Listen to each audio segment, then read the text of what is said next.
Firstly,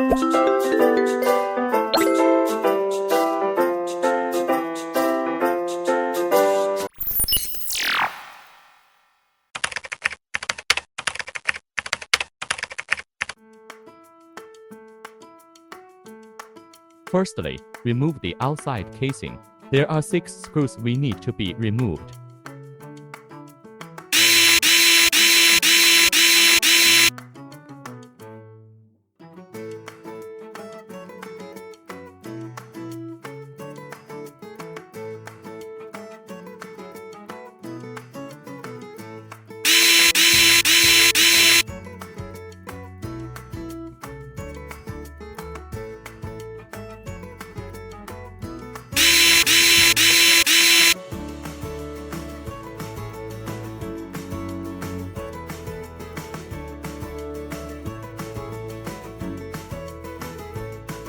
Don't forget to apply the red glue on the fan interface.